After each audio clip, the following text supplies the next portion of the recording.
आज है 17 जुलाई 2025 दिन बृहस्पतिवार। Welcome back DNS news UP. चलिए देखते हैं उत्तर प्रदेश की 20 फटाफट बड़ी खबरों पर नजर डालते हैं। कैबिनेट ने प्रधानमंत्री धन धान्य की इस योजना को मंजूरी दी। इस योजना का उद्देश्य 100 चयनित जिलों में 11 मंत्रालयों की 36 योजनाओं का अभिसरण सुनिश्चित करना है, जिनमें से प्रत्येक राज्य से कम एक योजना उन जिलों से संबंधित है जो 3 प्रमुख कृषि मानकों में अन्य जिलों से पीछे है। इसका उद्देश्य किसानों को सशक्त बनाना है। जिला, ब्लॉक और राज्य स्तर पर निरंतर निगरानी की जाएगी। तकनीकी साझेदारों का चयन किया जाएगा और कृषि से जुड़े सभी हितधारकों को इसमें शामिल किया जाएगा। आइए जानते हैं योजना का उद्देश्य क्या है। कृषि उत्पादकों में वृद्धि करना, फसल विविधीकरण और टिकाऊ कृषि प्रथाओं को अपनाने को बढ़ावा देना, पंचायत और ब्लॉक स्तर पर फसलोत्तर भंडारण। बढ़ते हैं अगली खबर की ओर। केंद्रीय मंत्रिमंडल ने इस पेज पर हमारी बहुत बड़ी उपलब्धि पर एक प्रस्ताव पारित किया है। IAS से गुरु कैप्टन शुभांशु शुक्ला की वापसी पर मंत्रिमंडल ने एक बड़ा संकल्प पारित किया है। 15 जुलाई को भारत की आकांक्षाओं का प्रतिनिधित्व करते हुए ग्रुप कैप्टन शुभांशु शुक्ला अंतरिक्ष यात्रा से सकुशल धरती पर लौटे हैं। यह समूचे देश के लिए गर्व, गौरव, उल्लास का अवसर है। मंत्रिमंडल देश के साथ मिलकर ग्रुप कैप्टन शुभांशु शुक्ला के सफलतापूर्वक पृथ्वी पर लौटने का अभिनंदन करता है। उन्होंने इंटरनेशनल स्पेस स्टेशन पर 18 दिन का ऐतिहासिक मिशन पूरा किया है। बढ़ते अगले खबर की ओर। केंद्रीय मंत्री जयंत चौधरी ने कल स्किल इंडिया मिशन के 10 वर्ष पूरे होने के उपलक्ष्य में सप्ताह भर चलने वाले समारोह का शुभारंभ किया। मिशन के अंतर्गत अब तक करोड़ों लोग प्रशिक्षित हुए। बढ़ते अगली खबर की ओर। केंद्रीय विद्युत और आवास एवं शहरी कार्य मंत्री मनोहर लाल ने कल भारत में औद्योगिक ऊर्जा दक्षता में तेजी लाने के लिए अदिति योजना का शुभारंभ किया। पेंशन एवं पेंशनभोगी कल्याण विभाग ने पारिवारिक पेंशनभोगियों और अति वरिष्ठ पेंशनभोगियों के लिए चल रहे विशेष अभियान 2.0 की मध्यावधि समीक्षा की। पारिवारिक पेंशनभोगियों और अति वरिष्ठ पेंशनभोगियों के लिए विशेष अभियान 2.0 के पहले 15 दिनों में 2210 लक्षित मामलों में से 73% का विवरण किया है। चलिए बढ़ते अगली खबर की ओर। पूरे देश में चलने वाले वित्तीय समावेशन सतर्कता अभियान में शानदार प्रगति हुई।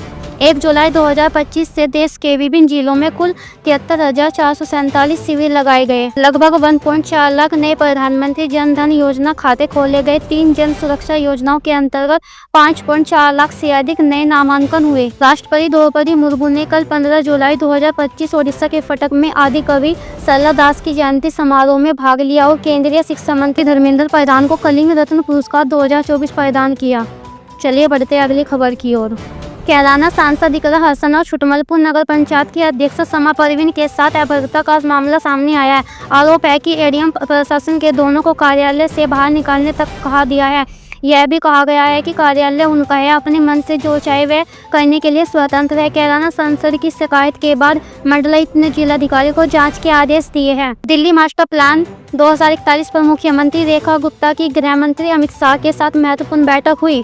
इसमें विकसित दिल्ली, निर्मल और अविरल यमुना जुग्गी की जगह मकान और NCR का दायरा बढ़ाने जैसे महत्वपूर्ण विषयों पर चर्चा हुई। इस बैठक के बाद मास्टर प्लान लागू होने की उम्मीद बढ़ गई है। बता दें कि 2023 में मास्टर प्लान का मसौदा तैयार कर इसे अधिसूचित करने के लिए केंद्र सरकार के पास भेजा था, लेकिन अनुमति नहीं मिलने से अब तक यह लागू नहीं हो पाया। वाराणसी में 20 समितियों में DAP उर्वरक नहीं, DM ने जताई नाराजगी। अफसरों को दिए यह निर्देश। DM सत्येंद्र कुमार ने मंगलवार को सहकारी समितियों पर उर्वरक की उपलब्धता के संबंध वीडियो कॉन्फ्रेंसिंग के माध्यम से समीक्षा बैठक की। समीक्षा में पाया कि 20 समितियों ऐसी है जहां DAP उर्वरक उपलब्ध ही नहीं है। इस पर DM ने नाराजगी जताई। उत्तर प्रदेश के मुख्यमंत्री योगी आदित्यनाथ की biopic Ajay the untold story of Yogi के निर्माता सेंसर बोर्ड से मंजूरी में हो रही देरी को लेकर बॉम्बे हाईकोर्ट पहुंच गए हैं। निर्माता सम्राट सिनेमैटिक्स इंडिया प्राइवेट लिमिटेड ने हाईकोर्ट में याचिका दायर की है, जिस पर सुनवाई करते हुए हाईकोर्ट में बोर्ड को नोटिस जारी कर जवाब मांगा है। फतेहपुर के बिंदकी में किसानों की समस्याओं की अनदेखी से नाराज भारतीय किसान यूनियन ने मंगलवार को अनोखा विरोध प्रदर्शन किया।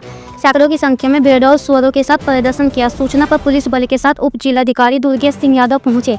अधिकारियों ने समस्याएं हल करने का आश्वासन दिया। पंजाब विधानसभा के अध्यक्ष कुलतार सिंह सांधवन ने धर्मग्रंथों के अपमान के लिए कानून लाने वाले बिल को रिव्यू के लिए पर्वत समिति को भेज दिया है। बिल के अनुसार धर्मग्रंथों की बेअदबी का दोषी पाए जाने वाले किसी भी व्यक्ति को 10 साल से उम्र कैद तक की सजा और 5 से 10 लाख का जुर्माना भी भरना पड़ सकता है। सकता है। सपा प्रमुख अखिलेश यादव ने एक वीडियो शेयर कर लिखा है, भाजपा धारा से समाचार। भाजपा राज्य में ₹10 करोड़ की लागत से बना चित्रकूट का पुल उद्घाटन से पहले गिरा। उन्होंने कहा, भाजपा का भ्रष्टाचार भरभरा कर गिर रहा है, कभी टंकी कभी पुल। जिले में मूसलाधार बारिश से बाढ़ जैसे हालात पैदा हो गए हैं। बढ़ते हैं अगली खबर की ओर। प्रधानमंत्री राष्ट्रीय बाल पुरस्कार 2025 के लिए आवेदन प्रक्रिया शुरू हो चुकी है। आवेदन से पहले उम्मीदवारों को आधिकारिक वेबसाइट पर रजिस्ट्रेशन करना होगा।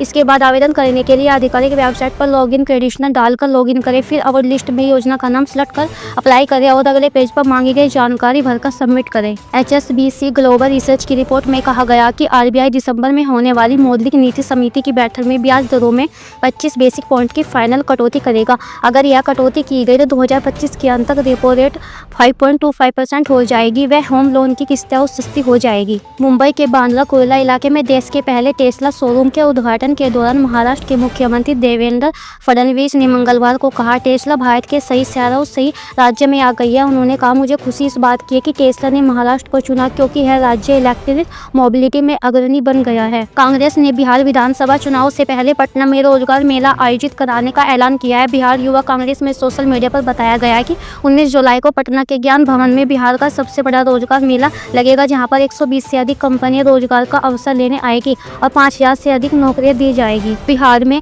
शिक्षकों की बहाली के लिए मुख्यमंत्री नीतीश कुमार ने BPSC TRI 4 परीक्षा जल्द कराने का आदेश दिया है। CM ने लिखा है, हमने शिक्षा विभाग को कहा है कि सरकारी विद्यालयों में शिक्षकों की रिक्तियों की गणना तुरंत की जाए और उस पर नियुक्ति के लिए TRI 4 की परीक्षा शीघ्र देने की कार्रवाई की जाए।